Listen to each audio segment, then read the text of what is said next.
Apa jadinya jika sebuah negara mayoritas muslim melarang penggunaan hijab, memaksa orang mencukur jenggot, melarang kegiatan keagamaan, dan melarang anak-anak masuk masjid? Tajikistan di bawah Presiden Emomali Rahmon melakukan semua itu, dan lebih banyak lagi.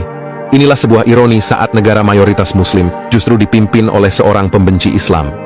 Apa pelajaran yang bisa kita ambil untuk negara kita? Silahkan simak video ini sampai selesai. Assalamualaikum warahmatullahi wabarakatuh. Sobat channel Kabar Langit, hari ini kita akan membahas aturan-aturan anti-agama dari pemerintah Tajikistan, termasuk pelarangan penggunaan hijab yang baru-baru ini ramai diperbincangkan.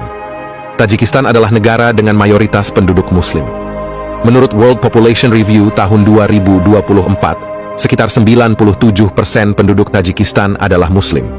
Namun, meskipun mayoritas penduduknya beragama Islam, pemerintah di bawah Presiden Emomali Rahmon telah menerapkan berbagai aturan yang justru menekan praktik agama Islam di negara ini. Larangan penggunaan hijab adalah salah satu aturan yang paling kontroversial dan terasa aneh di negara dengan mayoritas muslim.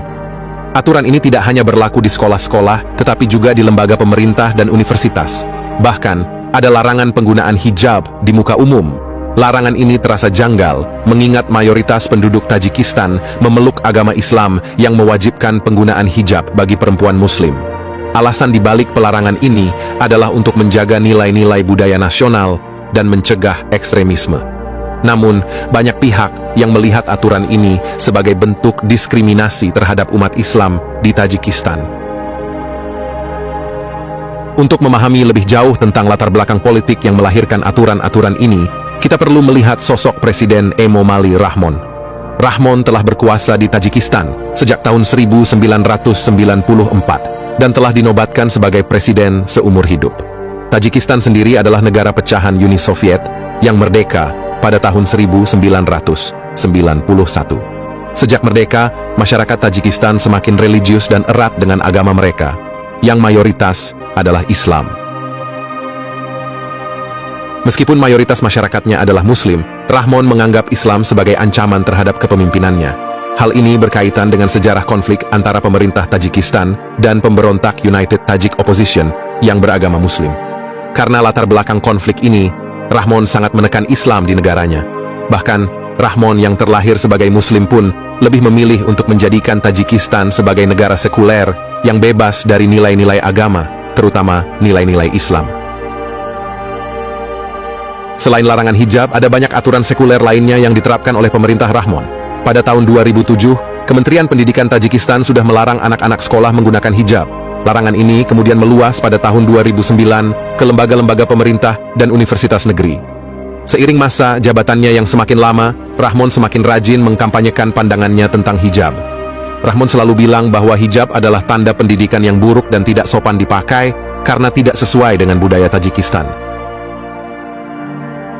Tidak berhenti di situ, pada tahun 2011, pemerintah Tajikistan mengeluarkan aturan yang melarang semua orang di bawah 18 tahun mengunjungi tempat ibadah, termasuk masjid, gereja, atau tempat ibadah lainnya. Praktik keagamaan seperti pengajian, ceramah, dan azan di masjid juga dilarang keras. Bahkan, azan tidak boleh dilakukan dengan pengeras suara. Orang tua yang ketahuan mengirim anaknya ke luar negeri untuk belajar agama juga akan dihukum.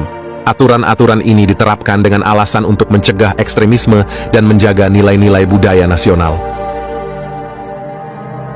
Tahun 2015, pemerintah Tajikistan mengeluarkan aturan yang melarang laki-laki memelihara jenggot. Jenggot dianggap sebagai simbol ekstremisme dan fanatisme.